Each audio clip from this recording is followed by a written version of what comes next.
धामणी चौकात वाहतुकीचा प्रचंड ताण, नागरिकांची ट्रॅफिक सिग्नल बसवण्याची मागणी। सांगली शहरातील 100 फुटी रोडवरील धामणी चौक हा दररोज हजारो प्रवाशांच्या ये जा करण्याचा मुख्य मार्ग बनला आहे। मुळातच या चौकात वाहतुकीचा ताण असतानाच धामणी मार्गे कोल्हापूरला जाणारा बायपास रस्ता सुरू झाल्याने कोल्हापूरकडे जाणारी सर्व वाहतुकी याच मार्गाने वळली जात आहे। त्यामुळे या चौकातील वाहतूक कोंडी दिवसेंदिवस वाढत असून सकाळी कार्यालयीन वेळेत आणि संध्याकाळी कार्यालय सुटण्याच्या वेळेत येथे अक्षरशः प्रचंड ट्रॅफिक जामची परिस्थिती निर्माण होते। वाहनांच्या लांबलचक रांगा लागत असून एखाद्या वाहनाला चौक पार करण्यासाठी किमान अर्धा ते 1 तास लागतो।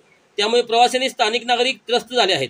याबाबत नागरिकांनी प्रशासनाकडे वारंवार तक्रारी केली असून येथे तातडीने ट्रॅफिक सिग्नल बसवण्याची मागणी होत आहे। प्रशासनाने लवकरात लवकर या ठिकाणी सिग्नल बसवून वाहतूक कोंडीचा प्रश्न मार्गी लावावा अशी अपेक्षा नागरिकांतून व्यक्त केली जात आहे। या धामणी चौकात रोज संध्याकाळी 6 ते 8, 8:30 पर्यंत हे असं आज तुम्ही आता बघताय, हे नेहमी आम्हाला मनस्ताप आहे। रोज संध्याकाळी 7 ते 8च्या दरम्यान हा रोज एवढं ट्रॅफिक होतं। मला प्रशासनाला एवढी विनंती आहे आमच्या पूर्ण नागरिकांकडून की इथं लवकरात लवकर एक सिग्नल व्हावा। सिग्नलच्या अभावी इथं कोणी ट्रॅफिक होतं आणि कुठलेही वाहन थांबत नाही।